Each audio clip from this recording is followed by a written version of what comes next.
buckaroos. This your old pal Gabby Hayes, coming at you with another one of them rip-roaring western yarns. You're darn tootin'. Yes, sirree, Bob.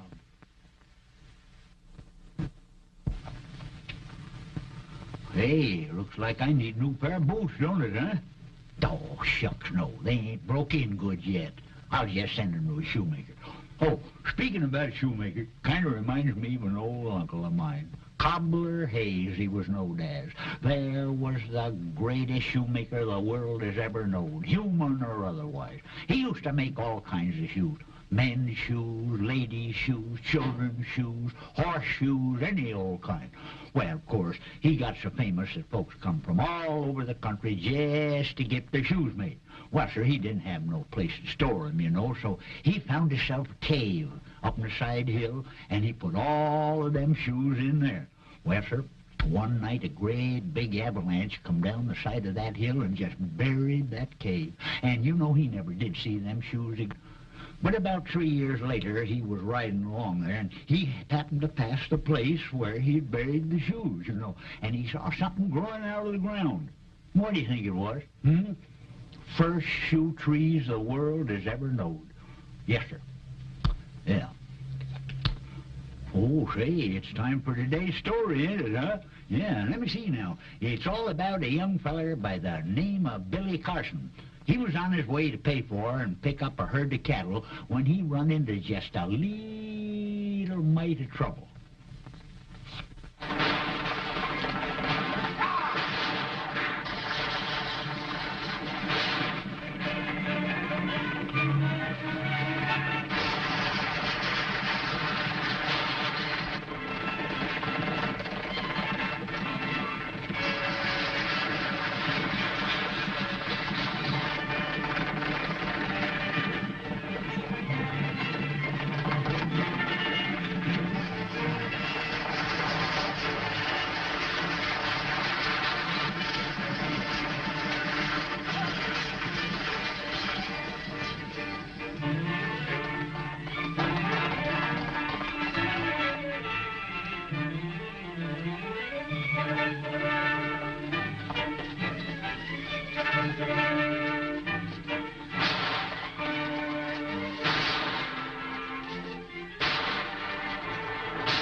Up with him.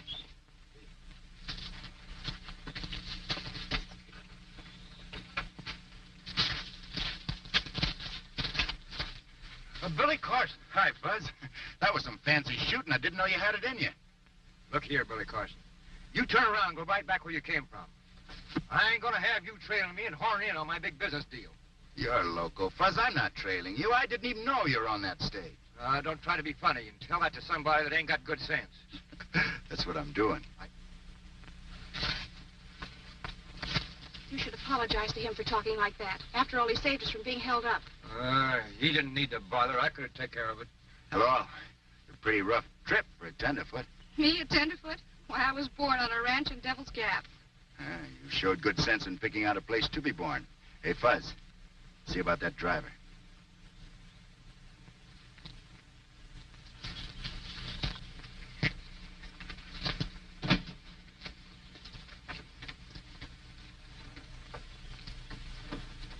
Yeah, they got him. He's dead. He's dead? I guess you two are gonna hang for this. I wouldn't lay any bets on that. You might lose. And you won't be around to collect your bets if you win. No, but I bet you I take you into town, mister. Give 'em a chance to hang you. Fuzz, get these two on their horses. That one, too. You heard the man.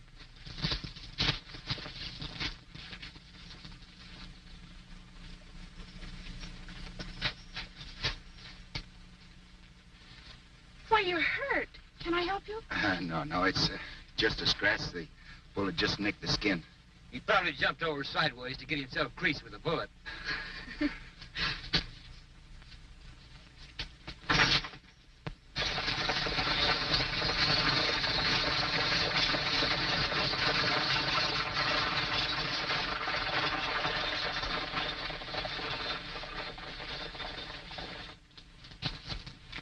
What's the matter, Jeff? You seem to be worried. I am. My daughter's coming home today, and the stage is way overdue. There's been a lot of holdups lately. Hello, Jeff. Hi, Sheriff. Don't see you around town much anymore. No. My daughter's on the stage, and I'm kind of worried about her. You can stop worrying. Here she comes.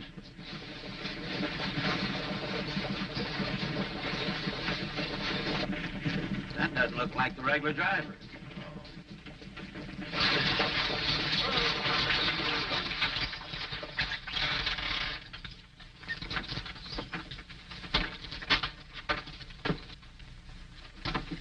Oh, Dad, I'm so glad to see you. We've had an awful time. Oh, that's too bad.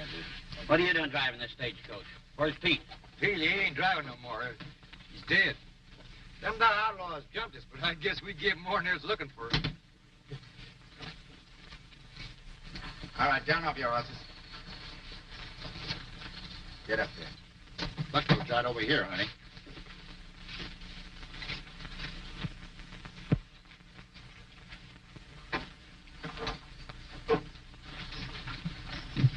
Brought you a couple of boarders, Sheriff. The third one, he's badly damaged. Yeah, and you can count on us to be in court to testify against him when you're ready to hang him. Well, why be bothered with a trial? They murdered Pete. Let's get it over with. Take it easy. We'll handle this according to law. That's right, mister. I'm stringing along with the sheriff. We'll handle it fair and legal. The boys are in a tough spot. Yeah, and that pair burned Ed down for keeps. I'm going to blast them for that. Don't be a fool. We're in the clear. No one has ever suspected us. You want the whole town to know how we stand? I'm much obliged to you for your help. Would you mind walking over to the jail with me? No, sir. I'd be glad to. Come on. Well, sir, with them outlaws on the way to jail, all Billy figured he had to do was wait for the judge to return, pick up his cattle, and start home. Of course, he never figured that Vic Landreau had an idea or two of his own.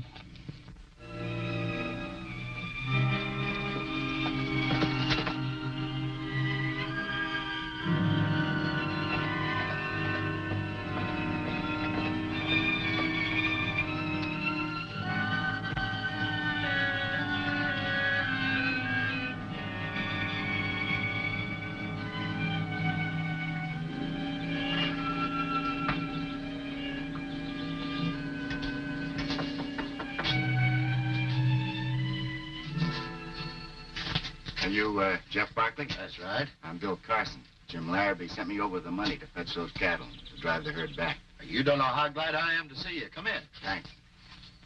We'll get business out of the way first. Make yourself comfortable while I write out a bill of sale. Fine.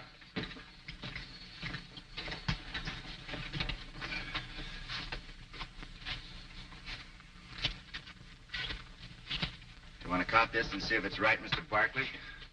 Hope you don't mind a little blood on the money. I got myself nicked by a bullet. It's the first time I was ever happy to get blood money. Those rustlers about had me broke, and it looked as though I was going to lose the range.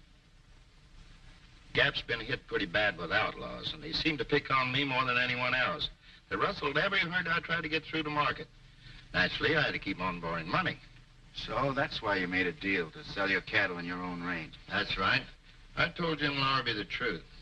Said he was willing to take a chance. Said he could depend on you to get him through. He didn't go into many details about the job. He said it might be a little tough. Why, hello. Welcome to Barkley Ranch. Hello. How do you feel today? Fine, thanks to you. Do you two know each other? Dad, this is the man I was telling you about. It would really done your heart good to see the way he hit those outlaws. Well, that puts me doubly in your debt. I guess Jim Larrabee knows how to pick his men. Oh, they weren't top-grade bad men. Didn't put up much of a fight. We'll try our best to provide you with better outlaws next time. Who was that other man on the stage? You called him Fuzzy. Oh, old Fuzz. That's my old friend and sidekick, Fuzzy Jones. You know, he gets a crackpot idea now and then. It's like the measles. You have to sit and wait until it wears itself out.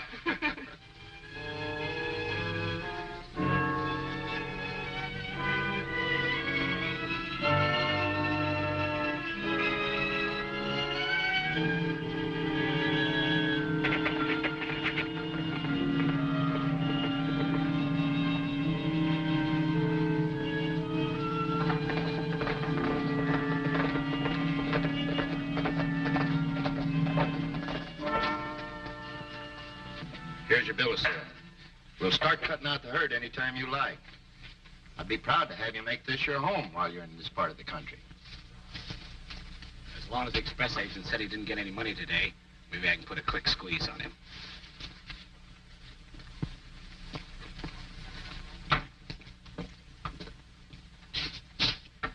Excuse me, please. Howdy. Jeff, I wouldn't feel right about foreclosing on you.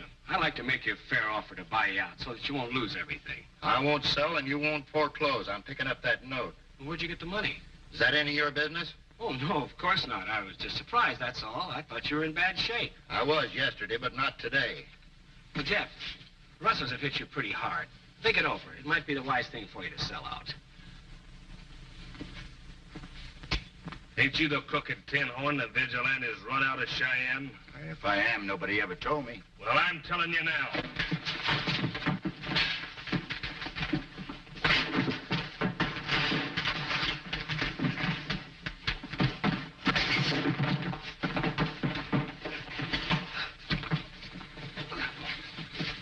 You better get going. You can't be peaceful in a friend's house.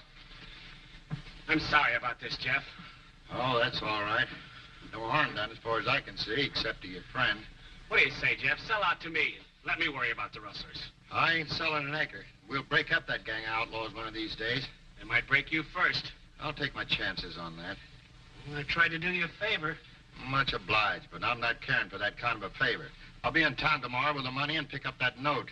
Well, I'll have it ready for you when you get there.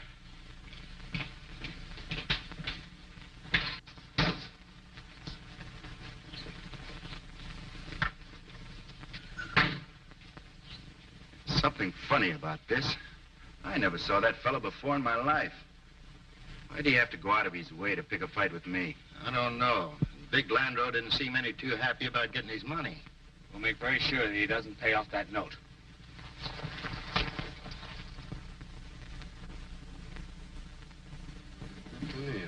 I'd like to hire a trail crew for a drive.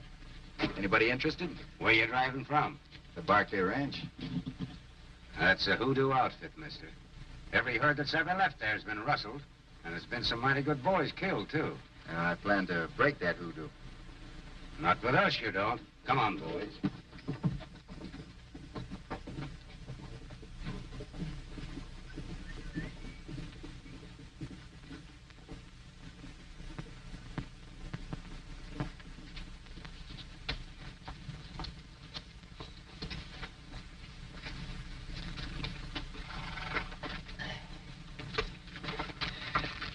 Sure be a load off of my mind when I hand Big Landreau this money and tear up that note. Oh, I'll be glad to. Oh, Dad, don't forget to bring Mr. Carson home with you for supper. It'll be something special. I will if it don't skip my mind. I'll try to remember. Get up, Nellie.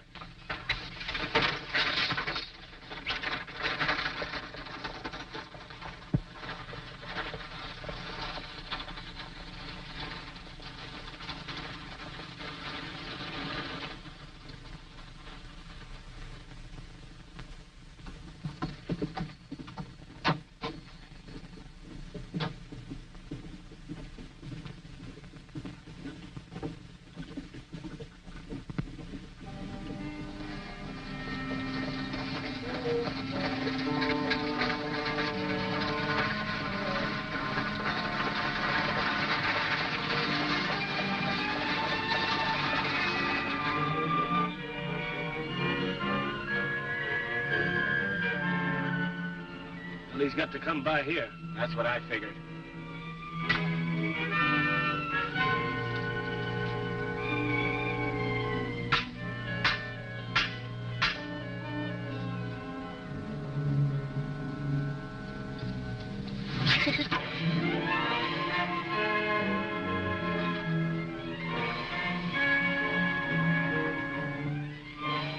Get ready. Here he comes.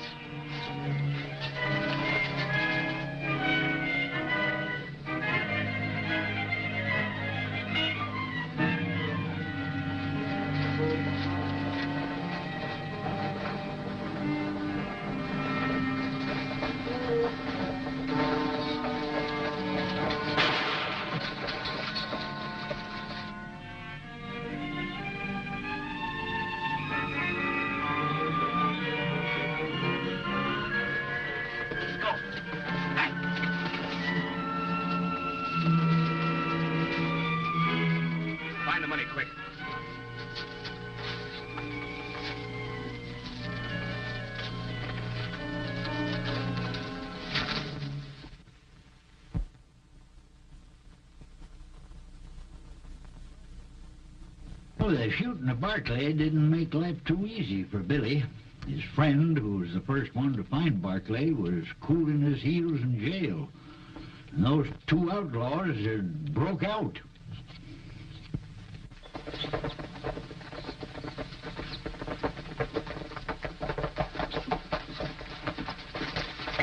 All right, get down.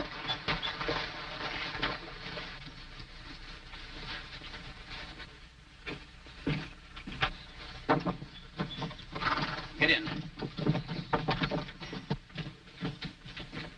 So you got him, huh? Yeah, thanks to Billy Carson's. You go on home and take it easy for the rest of the day. Thanks.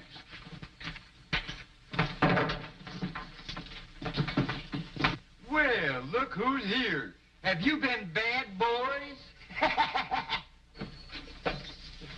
Sheriff, can I have a talk with Fuzzy? Help yourself.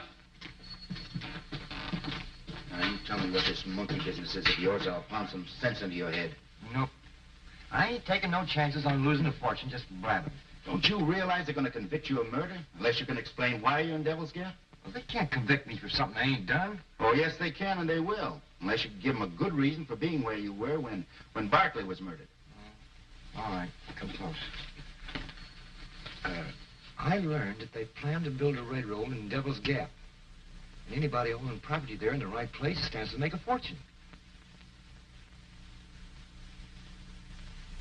Now I can see the reason for a lot of things. Landreau could have known that.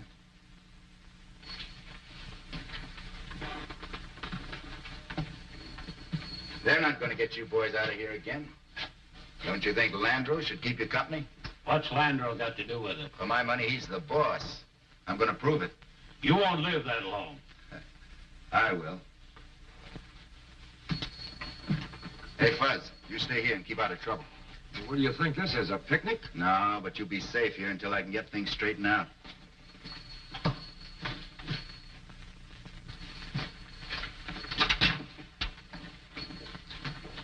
They're all yours, Sheriff. Thanks to you, Billy Carson. I guess that'll hold them for a while.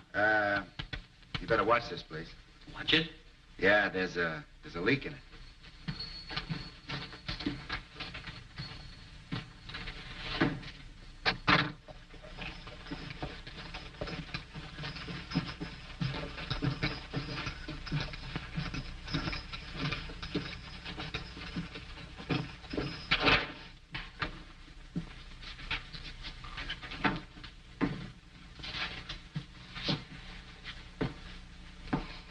You made an offer to buy my ranch rather than foreclose. I'd like to accept your offer. Yes, I did make an offer, but your father refused and wasn't very friendly about it. Do you hold a grudge against a man after he's dead? You can foreclose. It's impossible for me to pay the note. But that's going to take time. I'd like to get this all over with as quickly as possible. Well, yes, it would be worth something to be able to take possession immediately, not have to wait for a foreclosure and a sheriff's sale. I'll give you a quick claim deed to sign. Sit down.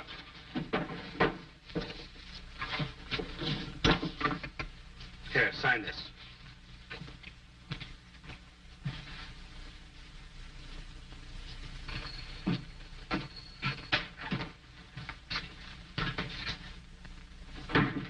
I wouldn't be in a hurry about signing your ranch away, Miss Jean. There's nothing else I can do. Get out of my office. Before I go, I'm going to have a look in your safe, Landreau.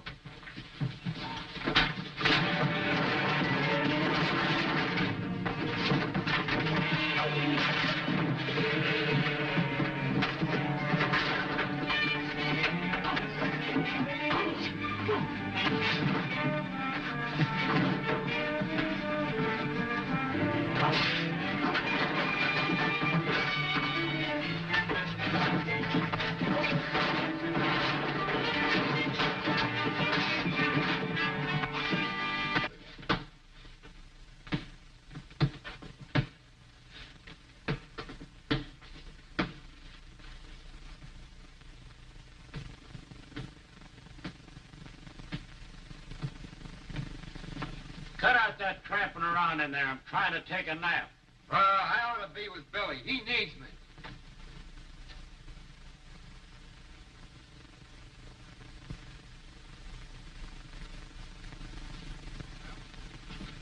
Be good, boys. and I'll be seeing you in court.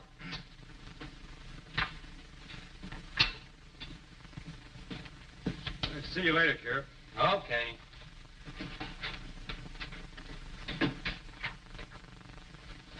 Hey, come back here!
Deputized. Stay here and don't let any prisoners out of that jail.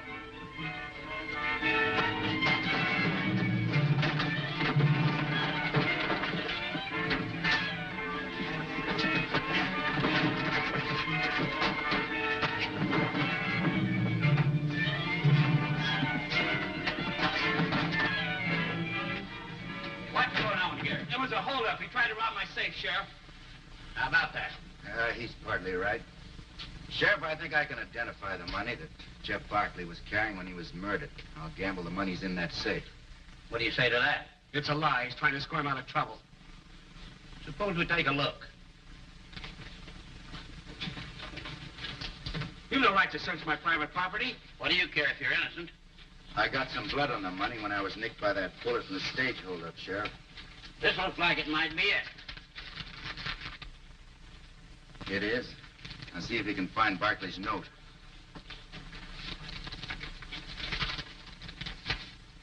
Hey, this looks like it. I think we can tear this up. Barkley was all loaned his own money. All right, get moving. You too.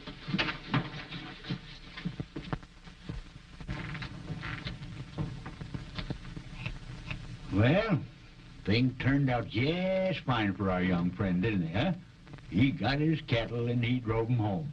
Oh, speaking of cattle, you know, that reminds me of an old uncle of mine. Longhorn Hayes, he was known as. There was the greatest cattle rancher in the whole United States. And Texas. Yes, sir. He must have had about 4 zillion cattle. Well, one winter, oh, it was a hard winter. They had a terrific blizzard. The snow got to 50, 60, 70 feet high all over the range. So my uncle sent the cowboys out, you know, to round up the cattle. They brought the cattle all in, and they was just covered with snow all over. Then it started to warm up. The snow melted, naturally, and well, snow come off the cattle, you know, all but their faces.